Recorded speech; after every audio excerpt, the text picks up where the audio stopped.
नमस्कार मैत्रिणींनो, स्वागत आहे आपले शीतल्स किचनमध्ये। तर आज इथे तुम्हाला मस्त मी कच्च्या कैरीचं सरबत बनवून दाखवणार आहे। तर त्यासाठी इथे मी एक तोतापुरी कैरी घेतलेली आहे, ती स्वच्छ धुवून घेतलेली आहे, त्याच्यावरचा चीक वगैरे सगळं स्वच्छ करून घेतलेला आहे। आणि नंतर इथे बटाट्याचं साल काढण्यानेच मी याचे साल काढून घेणार आहे आणि याला स्वच्छ करून घेणार आहे। तर अशा पद्धतीने संपूर्ण कैरीचे आपल्याला साल काढून घ्यायचे आहे। आणि मुद्दामूनच इथे तोतापुरी कैरी वापरलेली आहे, कारण ही जास्त प्रमाणात आंबट नसते। खूप जास्त आंबट प्रमाणात आंबट असलेली कैरी किंवा गावरान कैरी वापरली तर त्यात साखरही खूप जास्त प्रमाणात घालावी लागते। तर ही कैरी पूर्ण साल काढून घेतल्यानंतर इथे बघा अशा पद्धतीने मी किसून घेतलेली आहे। तर जाड आकाराच्याच किसणीने याचा किस पाडून घेतलेला आहे।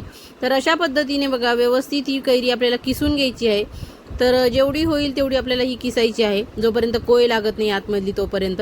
तर अशा पद्धतीने बघा ही कैरी मी इथे किसून घेतलेली आहे आणि एका कटोऱ्यामध्ये हिला काढून घेणार आहे। तुम्हाला सुद्धा माझ्या पद्धतीने कच्च्या कैरीचं जर सरबत बनवायचं असेल तर नक्कीच व्हिडिओ शेवटपर्यंत बघा, कुठे स्किप करू नका। आवडल्यास चॅनलला सबस्क्राइब करा, व्हिडिओला लाईक नक्की करा आणि इतरांना हा व्हिडिओ शेअर देखील करा। तर रेसिपी एकदम साधी सोपी आहे, कमी साहित्यामध्ये झटपट होणारी आहे। तर कुठूनही तुम्ही बाहेरून आले असताल तर तुम्हाला जर हे सरबत प्यावंसं वाटलं तर झटपट हे तयार करता येतं किंवा करून तुम्ही फ्रीजमध्ये सुद्धा ठेवू शकतात।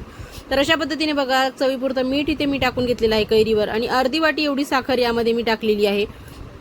तर आता ही साखर आणि हा कैरीचा किस व्यवस्थित आपल्याला हाताने चांगला कुस्करून एकजीव करायचा आहे आणि छान ही साखर अशाच पद्धतीने इथे विरघळवून घ्यायची आहे आपल्याला जेवढी होईल तेवढी। तर अशा पद्धतीने केल्यावर कैरीतला जो आंबटपणा आहे किंवा कैरीतला जो रस आहे तो छान असा बाहेर पडतो आणि मस्त हे आंबट गोड असं कैरीचं पण आपलं तयार होतं, जे की आपण कच्च्या कैरीपासून बनवणार आहे। आणि यामध्ये बघा पूर्ण थंडगार फ्रीजमधलं पाणी मी ओतून घेणार आहे, जेवढं आपल्याला गरजेचं आहे तेवढं। तर व्यवस्थित चव येईल इतकंच आपल्याला पाणी टाकायचं आहे, खूप जास्तही पाणी टाकायचं नाही आहे, सरबत नाही तर पांचट होईल। तर अशा पद्धतीने बघा जवळजवळ मी अर्धा तांब्या एवढं पाणी इथे टाकून घेतलेलं आहे आणि पुन्हा एकदा हे व्यवस्थित ढवळून घेणार आहे। अजूनही साखर थोडी विरघळायची बाकी आहे, तर त्यामुळे मी अशा पद्धतीने हे विरघळवून घेणार आहे।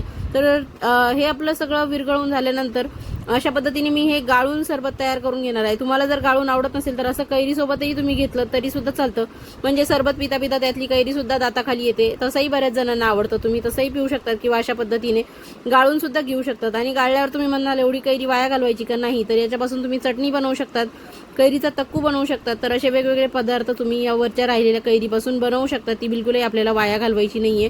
तर अशा पद्धतीने बघा व्यवस्थित दाबून यामधला पूर्ण सरबत आपण गाळून घेणार आहोत आणि खाली एकदम छान प्लेन असं सरबत तुम्हाला मिळेल। तुम्ही यामध्ये कुठलाही फूड कलर सुद्धा वापरू शकता तुम्हाला आवडत असल्यास। तर अशा पद्धतीने मस्त हे चटपटीत आंबट गोड असं कच्च्या कैरीचं सरबत रेडी आहे। तर हे आता आपण बाजूला ठेवणार आहे आणि मी या उरलेल्या कैरीपासून छान कैरीची चटणी बनवणार आहे। तर हे सरबत आपलं इथे रेडी झालेलं आहे, तर आपण ते आता ग्लासमध्ये ओतून घेऊ। तर सुरुवातीला इथे मी आईस क्यूब टाकून घेतलेले आहेत आणि मस्त हे सरबत आपण यामध्ये छान असं ओतून घेणार आहोत। तर व्यवस्थित आपलं हे सरबत यामध्ये टाकून घेतलेलं आहे आणि पिण्यासाठी रेडी आहे। तर तुम्ही सुद्धा अशा पद्धतीने नक्कीच रेसिपी बनवून बघा आणि हे सरबत जर तुम्हाला आवडलं असेल तर नक्की मला कमेंट करून सांगा। तर खा प्या मजा करा आणि उन्हाची काळजी घ्या। थँक्यू, धन्यवाद।